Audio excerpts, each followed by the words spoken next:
pourquoi tu fais des recherches sur la panthère? On n'était pas censé faire une vidéo sur le jaguar? Euh, non, c'est pas tout à fait une panthère. C'est plutôt un jaguar. D'ailleurs, en faisant cette erreur, tu m'as donné l'idée de faire une vidéo.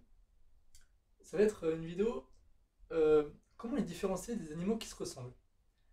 Et d'ailleurs, je vais faire cette vidéo parce que tu n'es sûrement pas le seul à faire cette erreur. Et donc, je pense que ce serait pas mal d'en faire plusieurs épisodes. Bon, comme vous l'avez vu, mon double ne sait pas différencier un jaguar d'une panthère. C'est pourquoi je vous fais également cette vidéo, car je pense qu'il n'est pas le seul.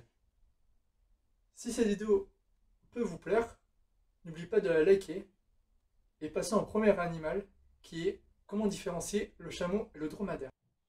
Chameau versus dromadaire. Le chameau et le dromadaire se ressemblent beaucoup, car tous les deux appartiennent à la famille des camélidés. Cependant, il existe quelques différences qui nous permettent de les différencier. L'une des manières les plus connues sont leurs bosses. Je vais vous partager ma manière de le savoir.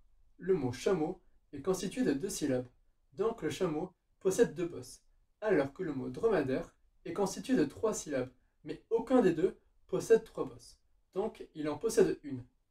Une deuxième différence entre le chameau et le dromadaire est leur aire de répartition. Le chameau, aussi appelé par les spécialistes chameau de Bactriane, est originaire d'Asie, alors que le dromadaire, aussi appelé chameau d'Arabie, vient plutôt d'Afrique, et plus précisément du Sahara. Les dromadaires résistent mieux aux températures élevées puisqu'ils ne sont pas dérangés quand le thermomètre dépasse les 50 degrés Celsius. Les chameaux sont au contraire peu sensibles au froid, puisqu'ils tolèrent des températures qui atteindraient les moins 40 degrés Celsius. C'est pourquoi il a 2 bosses pour mieux résister au froid.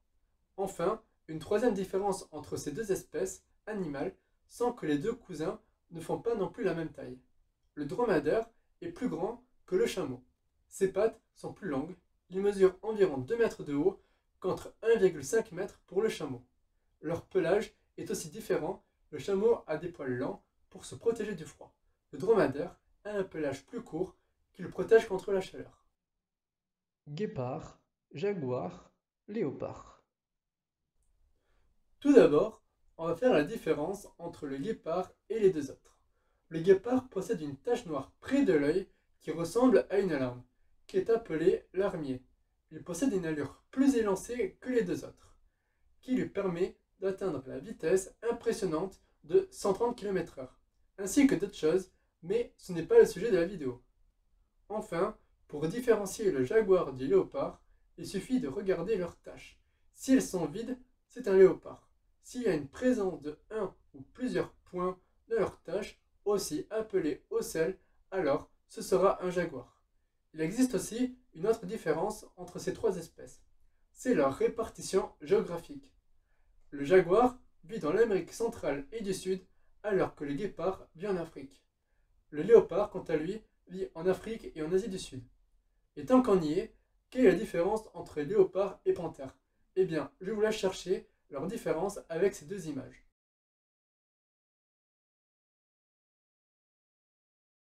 Si vous avez trouvé une ou plusieurs différences, je suis désolé, mais il s'agit d'une seule et même espèce. D'où l'importance des noms scientifiques, car on se rend compte que tous les deux ont le même, qui est Panthera pardus. Comment différencier le rat d'une souris? Même si ces deux rongeurs se ressemblent, ils possèdent quelques différences bien distinctes qui nous permettent de les différencier. Tout d'abord, commençons par, si vous voyez l'animal, comment faire la différence. La toute première est la taille. La souris est généralement de plus petite taille que le rat. La souris fait entre 3 et 10 cm de long, alors que le rat entre 16 et 40 cm. On peut toutefois confondre un jeune rat avec une souris, mais chez les jeunes rats, les oreilles sont plus grandes et la queue plus longue que chez la souris. La deuxième différence est la couleur. Les souris sont généralement gris clair ou brunes avec une couleur plus claire sur l'abdomen. Les rats sont brun foncé ou noirs. Mais des fois, nous ne voyons pas l'animal, mais quelques signes comme des excréments, des aliments mangés ou encore des traces de pas. Commençons par la façon de manger. La manière dont les aliments ont été dévorés trahit l'identité du coupable. Les rats coupent véritablement les grains avec leurs dents, tandis que les souris vont plutôt grignoter la nourriture. Passant ensuite aux déjections. La présence de rats et de souris est souvent révélée par leurs crottes. Celles-ci sont également différentes selon qu'elles ont été produites par des rats ou des souris. Les crottes de souris sont pointues et font entre 3 et 8 mm. Les crottes du rat brun sont larges, plus foncées et ressemblent à des grains de riz. Les déjections de rats noirs ont une forme de banane et font entre 1 et 2 cm de long. Ensuite, il existe une autre différence qui sont les traces. Le bas des pattes du rat brun est pourvu de coussinets, qui laissent une trace huileuse. Le rat noir se déplace sur les orteils et laisse une trace beaucoup moins marquée. Une trace de souris se reconnaît au gras du corps, combiné à la saleté de l'urine et de ses pattes, laissant les traces plus petites que celles d'un rat. Mouette versus goéland. Vous êtes à la plage quand vous voyez un oiseau en vous demandant si c'est une mouette ou un goéland. C'est normal que vous les confondiez car ils appartiennent tous les deux à la famille des Laridés. Mais nous verrons comment les différencier. Tout d'abord, mentionnons les espèces les plus répandues sur nos côtes françaises. Côté mouette, il s'agit de la mouette rieuse, qui tient son nom de son cri, semblable à un ricanement. Chez les goélands, deux espèces sont prédominantes en France, le goéland argenté et le goéland leucophée. L'une des difficultés pour les différencier est que ces trois espèces ont un plumage similaire, des plumes blanches recouvertes d'ailes grises. La première chose à regarder est la taille. Les mouettes sont beaucoup plus petites que les goélands. La taille des premières est d'environ 30 cm, tandis que celle des goélands avoisine en moyenne les 70 cm. Certaines mouettes peuvent atteindre 1 mètre d'envergure et les goélands peuvent faire jusqu'à 1,60 m d'envergure. De la même manière, les mouettes sont plus légères que les goélands, même s'il est peu probable que vous ayez l'occasion d'en porter une. La deuxième chose à observer est le bec de l'animal. S'il est rouge, c'est une mouette. S'il est jaune avec une petite tache rouge sur la partie inférieure, c'est un goéland. De même, les pattes des mouettes sont de couleur rougeâtre, tandis que celles des goélands sont roses ou jaunes en fonction des espèces. Pour distinguer la mouette du goéland, il vous suffira ensuite de tendre l'oreille. Les mouettes émettent des cris rauques semblables à des ricanements, plus ou moins lents. Pour l'anecdote, sachez d'ailleurs que chaque année, le championnat du monde du cri de la mouette voit s'affronter de nombreux amateurs lors du carnaval de Dunkerque. Le goéland, quant à lui, raille ou pleure. Ces cris semblent fortement au gémissement. En effet, sur la Ligue pour la protection des oiseaux, le mot goéland est un emprunt au breton goélan qui signifie pleurer. En fonction de l'endroit où vous vous trouvez, vous pouvez aussi essayer de déterminer si vous êtes face à un goéland ou à une mouette. Près d'une étendue d'eau, lac, fleuve, rivière, vous avez plus de chances de tomber sur des goélands. En ville, il y a une forte probabilité que vous tombez sur des mouettes, qui s'insèrent aisément dans les milieux urbains. Sur le littoral, il n'est pas rare de rencontrer ces deux oiseaux. Cependant, les spécialistes constatent depuis plusieurs années des déplacements vers les terres inférieures, en particulier les villes. Ainsi, il est possible de croiser des goélands près des lacs, des réservoirs et même dans les décharges publiques. En outre, la couleur de la tête vous en dira plus sur l'identité de l'espèce que vous êtes en train d'observer. La mouette a plutôt une tête foncée ou blanche, mais qui présente des traces noires ou grisâtres sur la partie supérieure de l'œil. Le goéland est plus facile à reconnaître avec sa tête blanche, son œil clair, entouré de jaune et surtout son dos blanc. Chez la mouette, adulte, âgée d'au moins 2 ans, lors de la période nuptiale, la tête d'un capuchon brun. À noter que le goéland, comme la mouette, sont des animaux protégés. Il ne faut surtout pas recueillir les poussins goélands que vous trouvez. S'ils sont tombés dans le nid, c'est parce qu'ils apprennent à voler. Contrairement à ce que l'on pourrait croire, les parents sont parfaitement au courant de l'endroit où leurs petits se trouvent. Pingouin versus manchot. En français, on utilise abusivement pingouin pour désigner un manchot. Et il y a deux raisons. Une raison étymologique. Il faut dire qu'en anglais et en espagnol, Penguin, pingüino, désigne le manchot en français et non pas le pingouin. En anglais, hawk, signifie pingouin. Une raison historique. Les manchots ont été découverts tardivement et avec leur ressemblance physique avec le grand pingouin, aujourd'hui espèce éteinte, on les assimila alors à des pingouins. Ce n'est que plus tard que le biologiste Buffon comprit que c'étaient des espèces totalement différentes et attribua alors le terme de manchot aux oiseaux de l'hémisphère sud. Le manchot trouve ses quartiers exclusivement dans l'hémisphère sud, tandis que le pingouin préfère les falaises de l'hémisphère nord. Notamment en Bretagne, une région qui pourrait, selon certaines hypothèses étymologiques, lui avoir donné son nom. Pin signifie tête et gouin, blanc en breton. On ne le trouve jamais sur la banquise. Pour s'en souvenir, on peut mémoriser la phrase « Les manchots marchent en Antarctique ». Antarctique pour désigner l'hémisphère sud. Et pingouin égale nord. Pourquoi marche? Parce que contrairement aux pingouins, les manchots ne savent pas voler. Ils vivent principalement sur la banquise ou sur la terre. Et ils se marchent parfois longtemps entre leur colonie et leur lieu de pêche. Leurs ailes ne sont pas inutiles, pour autant, elles font d'excellentes nageoires et permettent aux manchots d'effectuer des exploits sous l'eau. Certains d'entre eux, comme le manchot papou, peuvent nager jusqu'à 35 km/h. Le meilleur nageur olympique n'excède pas les 9,5 km/h.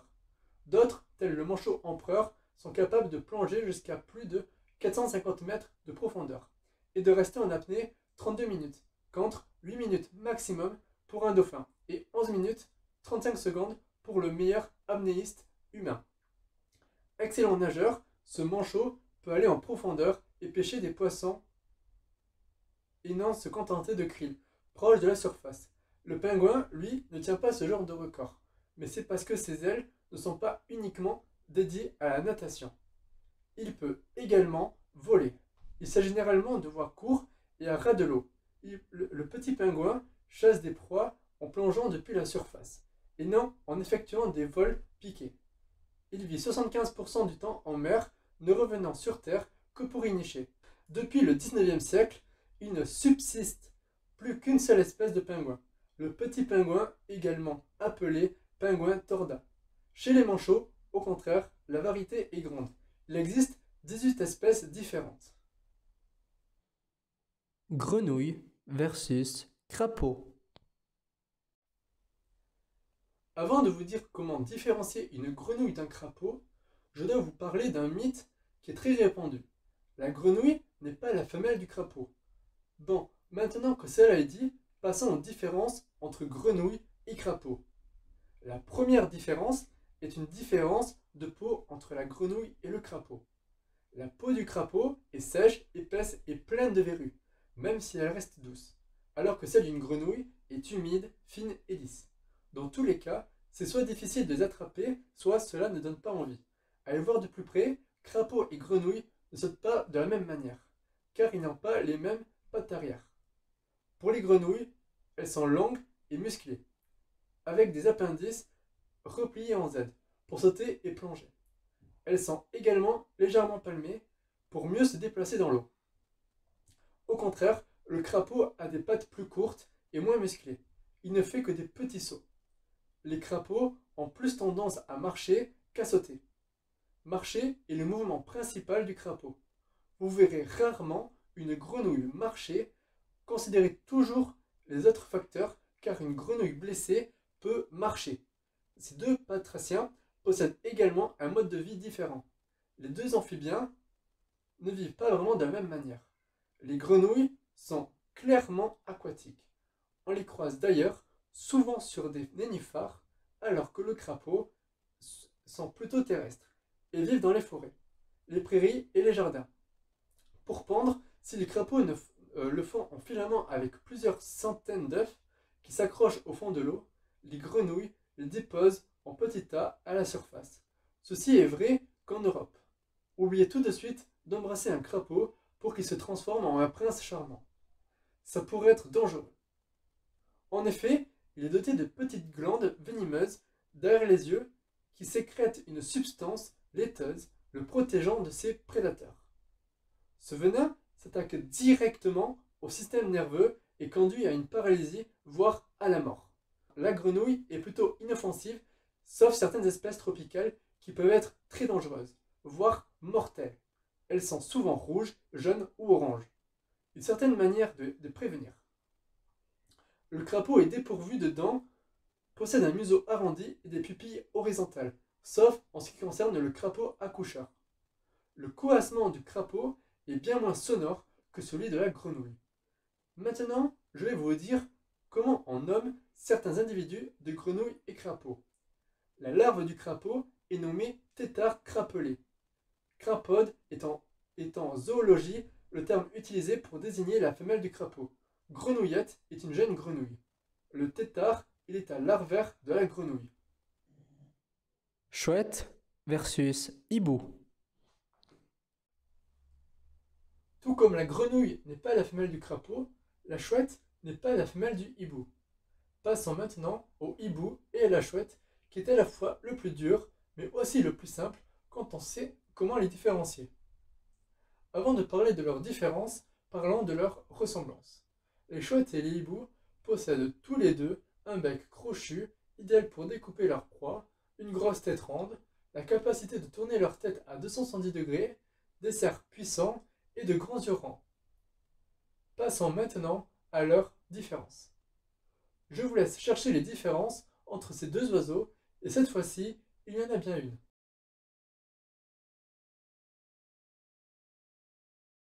Selon les critères scientifiques, c'est bien simple, il n'y en a qu'une. Les hiboux ont des aigrettes sur le dessus de la tête, contrairement aux chouettes. Les aigrettes sont deux touffes de plumes qui ressemblent à des oreilles. Elles ne servent pourtant pas du tout à entendre. Si on ne sait pas réellement à quoi elles servent, on suppose qu'elles permettent surtout de refléter l'humeur de l'animal. Elles peuvent par exemple se dresser en cas de stress. Bon, maintenant que vous savez comment les différencier, vous pouvez me dire si le harfang des neiges, présent ici en photo, est une chouette ou un hibou. Mais comme rien n'est jamais simple, certains hiboux ont des aigrettes presque inexistantes. C'est notamment le cas du harfang des neiges. L'animal a été rendu célèbre grâce à la saga Harry Potter. Le jeune sorcier avait ce type d'oiseau pour fidèle compagnon, baptisé Hedwig, décrite dans la version française comme une chouette. Hedwig est en réalité un hibou. Cette erreur peut s'expliquer par une petite subtilité de langage. Les Anglais ne font pas en effet la distinction entre les chouettes et les hiboux, désignés tous les deux par le mot owl. La présence chez la chouette de disques en forme de cœur ornant de grandes parties de sa face, contrairement au hibou. Abeille, guêpe, frelon, bourdon. Comment reconnaître une abeille? L'abeille est reconnaissable grâce à son corps trapu et recouvert de poils sur sa partie supérieure.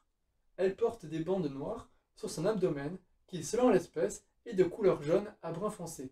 Il existe plus de 20 000 espèces d'abeilles dans le monde, dont environ 1000 en France. Celle que nous connaissons le plus est l'abeille domestique. Elle mesure entre 11 et 13 mm, excepté la reine qui peut atteindre les 20 mm. L'abeille n'est pas agressive, sauf si on s'approche trop près de son nid qu'elle protège, ainsi que ses congénères et leur miel. Elle pique quand elle se sent en danger. Il ne faut pas confondre l'essaim d'abeille avec son nid. Le premier composé d'abeilles ouvrières et de quelques mâles se forme autour de la reine pour se déplacer d'un nid à l'autre. Si l'essaim est impressionnant, il n'est pas dangereux tant que l'on ne le dérange pas. Le nid, constitué de cire à l'apparence de rayons parallèles. Comment reconnaître une guêpe? Comme l'abeille, la guêpe commune, qui est celle qu'on s'imagine quand on parle de guêpe, appartient à la famille des hyménoptères. Elle mesure entre 11 et 18 mm. Elle se différencie de l'abeille par son corps dépourvu de poils et sa couleur jaune vif rayée de bandes noires très marquées. Sa principale caractéristique est la composition de son corps. Il existe une séparation très distincte et étroite entre son abdomen effilé et son thorax, d'où l'expression « avoir une taille de guêpe ». Comment différencier un frelon? Le frelon européen appartient à la famille des guêpes, mais il est 3 fois plus grand qu'elle. Le frelon peut en effet mesurer jusqu'à 35 mm. Son corps ressemble beaucoup à celui de la guêpe, mais il est un peu plus velu, avec une tête de couleur orangée. Contrairement à ce que l'on pense, souvent compte tenu de leur grosseur et de son vol bruyant, le frelon n'est pas agressif et sa piqûre à laquelle il a recours quand il se sent en danger n'est pas plus dangereuse que celle de l'abeille ou de la guêpe. Comme pour cette dernière, le nid du frelon ressemble à une grosse boule à l'apparence de vieux papier. Attention toutefois au frelon asiatique, espèce qui envahit peu à peu la France et qui participe à détruire notre écosystème en mangeant les abeilles et leur miel. Il a l'apparence d'un frelon, mais en plus petit, et ses pattes sont jaunes. Comment reconnaître un bourdon? Le bourdon des jardins ressemble à l'abeille, à miel, ils sont d'ailleurs issus de la même famille. Il a un corps trapu et velu, mais il est beaucoup plus grand, sa taille est d'environ de 22 mm. Il possède une bande jaune sur le thorax et sur le haut de l'abdomen. Sur le fond noir, et l'extrémité de son corps est blanche. Son vol est brillant, le bourdon et l'abeille font partie des plus imposants pollinisateurs et garantissent donc la diversité des plantes, et plus particulièrement des fleurs à grosses corolles grâce notamment à la langue du frelon. Comme l'abeille, le bourdon a une vie sociale, poussée avec ses ouvrières, ses mâles et sa reine, mais ses colonies comportent beaucoup moins d'individus. Crocodile, alligator, gavial, caïman. Comment reconnaître un crocodile? La mâchoire inférieure des crocodiles possède une forme de V et n'est pas aussi large que celle des alligators et des caïmans. De plus, il est fortement rétréci ou entaillé sur le museau. Contrairement aux alligators et aux caïmans, lorsque les crocodiles ferment leur mâchoire, la quatrième dent élargie de la mâchoire inférieure repose dans cette encoche, et son extrémité est clairement visible. Il s'agit d'une distinction majeure entre les crocodiles et les alligators et les caïmans. Il existe 14 espèces de crocodiles en 3 genres: Crocodylus, Osteolaemus et Mecistops. Comment reconnaître un alligator? Les alligatoridés ont tendance à avoir un museau large en forme de U, souvent appelé en forme de pelle. Chez tous les crocodiliens, la quatrième dent de devant sur la mâchoire inférieure est considérablement élargie. Chez les alligators et les caïmans, cette dent s'insère dans une cavité de la mâchoire supérieure lorsque les mâchoires sont fermées, de sorte que son extrémité est cachée. Il existe 7 espèces d'alligatoridés réparties en 4 genres: alligator, caïman, Melanosuchus et Paleosuchus. Généralement, quand on parle d'alligator, on fait référence à l'alligator américain. Comment reconnaître le gavial? Pour le connaître, il suffit de regarder son museau. En effet, le gavial a un museau très allongé et très fin. Cet allongement a été obtenu davantage en compactage de la partie crânienne du crâne à l'arrière que par l'allongement de l'ensemble de la tête. Ainsi, la longueur de la tête du gavial, de 3 mètres de long, n'est pas très différente de la longueur de la tête d'un crocodile d'eau salée de la même longueur totale. Les gavials ont simplement une proportion beaucoup plus grande que la tête allouée au museau. Mais il existe également une différence dans leur répartition géographique. Le crocodile vit principalement dans les régions chaudes d'Afrique, d'Asie, d'Australie et d'Amérique. Les glandes spécifiques situées dans la cavité buccale permettent au crocodile de filtrer l'eau. Il peut ainsi vivre dans les zones d'eau salée. Le caïman, quant à lui, préfère les eaux douces d'Amérique centrale et du Sud. A contrario, l'alligator se plaît dans les eaux marécageuses de la Floride et de la Louisiane. La Floride est le seul endroit où coexistent alligator et crocodile. Chimpanzé versus bonobo. Les bonobos sont plus sveltes et plus élancés que les chimpanzés, et ils ne sont pas beaucoup plus petits que leurs cousins. En moyenne, un bonobo mesure entre 70 et 100 cm, alors que certains chimpanzés peuvent atteindre 1,20 m. En termes de poids, un bonobo pèse entre 37 et 41 kg, entre 40 et 50 kg pour un chimpanzé. Physiquement, les différences entre ces deux singes sont remarquables aussi au niveau de la tête. Le bonobo a un crâne plus petit et plus arrondi, un front moins large et un visage plus plat que le chimpanzé. Sa peau est noire, ses lèvres rougeâtres, ses narines larges et ses oreilles menues. Le chimpanzé a par conséquent une tête plus grosse, mais également un cou plus épais, des épaules plus larges, sa peau est rosée noire ou tachetée et des oreilles plus grandes. Au niveau du mode de vie, les bonobos se distinguent par leur régime alimentaire, essentiellement végétarien, omnivore pour le chimpanzé. De plus, ils se déplacent assez souvent et assez aisément sur 2 pattes, même s'il apprécie de rester dans les arbres. alors que le chimpanzé est principalement quadrupède et maladroit sur deux pattes. Physiquement, les deux primates ont beaucoup de similitudes. Une fois adultes, tous deux ont le pelage et la peau noire, des poils sur l'ensemble du corps, excepté sur la face, la paume des mains et la plante des pieds. Une longueur de bras disproportionnée par rapport au corps, ainsi que des oreilles arcades, sourcilières et lèvres saillantes et un nez aplati. Une répartition géographique et des habitats naturels différents. Les 4 sous-espèces de chimpanzés communs se répartissent dans 21 pays africains du sud du Sénégal au lac Tanganyika et Victoria. Ils vivent en fonction des pays, aussi bien dans la savane arbusive et arborée que dans des forêts humides.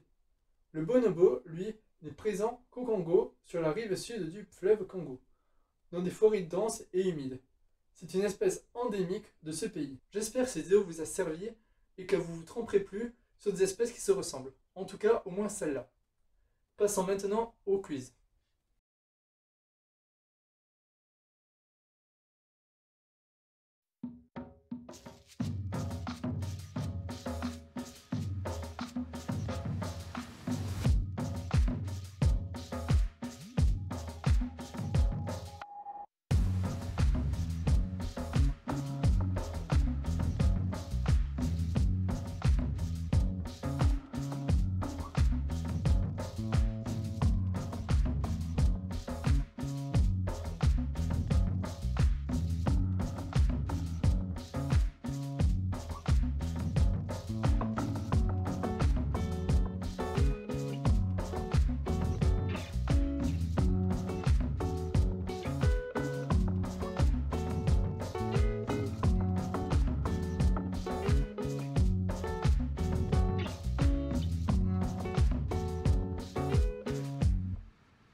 Et n'oubliez pas que toute vie mérite d'être protégée.